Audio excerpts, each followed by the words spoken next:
আরে ভাই, যেদিকে দেবজিৎ কমার্শিয়াল সিনেমা নিয়ে ব্যস্ত, সেই সময় চুপচাপ ডার্ক কমেডি ইনভেস্টিগেশন সিনেমা নিয়ে হাজির হয়েছে এদিকে একেন বাবু। আর এই ছবির নাম হচ্ছে পুরুলিয়া পাকড়াও। আর এই ট্রেলার দেখে এমন কিছু দেখেছি যা শোনার পর তুমিও এটা দেখার জন্য ছটফট হয়ে যাবে। তো চলো শুরু করি আজকের ভিডিও। তো এই চ্যানেলে যদি তুমি নতুন হয়ে থাকো তাহলে অবশ্যই চ্যানেলটাকে সাবস্ক্রাইব করে দিও, না হলে আমিও ছটফটাই অস্থির হয়ে যাব। মনে করো তোমার শহরে যদি কোনো ইনভেস্টিগেশন অফিসার ঘুরতে আসে তাহলে তোমার কেমন লাগবে। আর এখানে একেন বাবু হইচইয়ের সবচেয়ে জনপ্রিয় সিজন নিয়ে হাজির হয়েছে পুরুলিয়ার পাকড়াও। এবার একেন বাবু বাপ্পা আর প্রমোদ কিছু পুরুলিয়ার লাল মাটিতে ছুটি কাটাতে, একদিকে পাহাড় একদিকে নদিয়া আর একদিকে পুরুলিয়া। খাওয়া দাওয়া ঘোরাফেরা ছিল তাদের আসল প্ল্যান। আর সে বলে এখানে দেখার মতো জিনিস কি আছে, আর তখনই নাম আসে ছৌ নাচের। ভাই এটা শুনে আমি তো নাচার জন্য পুরো রেডি, কারণ আমিও ছৌ নাচ করি। আর আমার মনে হয় এই মুভি সত্যি ভীষণ ইন্টারেস্টিং হতে চলেছে। আর এর পাশে আছে উপাসনা আশ্রম, আর সেই আশ্রমে ঘটে আসল ঘটনা।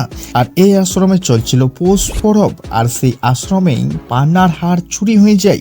এবার চারিদিকে অস্থির, কারণ সেই হার দিয়েই পৌষ পরবের আসল ন্যাক করা হতো। তারপর শুরু হয় সন্দেহর পর সন্দেহ, আর তার মাঝে কমেডি। আর একটা ছোট্ট ছেলে একেন বাবুকে যেভাবে জ্বালায় সেই মজার সিন দেখে সত্যি খুব এনজয় করবে। আর এরপরের টুইস্টটা পুরো মাথা খারাপ করার মতো। প্রথমে যেটা সাধারণ চুরি মনে হচ্ছিল সেটা আসল খুনের সাথে যুক্ত, মানে চুরি থেকে মার্ডার ইনভেস্টিগেশন। আর এখানে অনির্বাণ চক্রবর্তী বরাবরের মতোই একেন বাবুর চরিত্রে কিন্তু ফাটিয়ে দিয়েছেন। তার সেই অদ্ভুত কথা বলার ধারণ, খাবারের প্রতি তার লোভ আপনাকে হাসতে বাধ্য করবে। আর এখানে পুরুলিয়ার সৌন্দর্যকে যেভাবে ক্যামেরায় ক্যাপচার করা হয়েছে এক কথাই অসাধারণ। আর এটা পরিচালনা করেছেন জয়দেব মুখার্জি।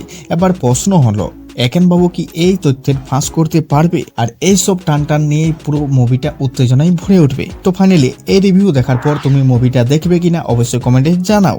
তো চলো এরপর দেখা হচ্ছে আমাদের পরবর্তী ভিডিওতে। ততক্ষণ ভালো থাকো, সুস্থ থাকো, ধন্যবাদ। শেষ হয়ে গেছে। দারুণ জায়গা কিন্তু আমাদের এই পশ্চিমবঙ্গ। ছৌ নাচ দেখবেন কেন? একদম লোক হচ্ছে না বোধহয় পড়বে, তাই না? সেই জন্য এরকম করে লোক ডাকছে। খাই খাই করলে হবে খালি? সে কেরামতি তো দেখাইতে হবে নাকি? নাকি সির্ফ খচ্চর দচ্চর ঘুরে বেড়াচ্ছ গো?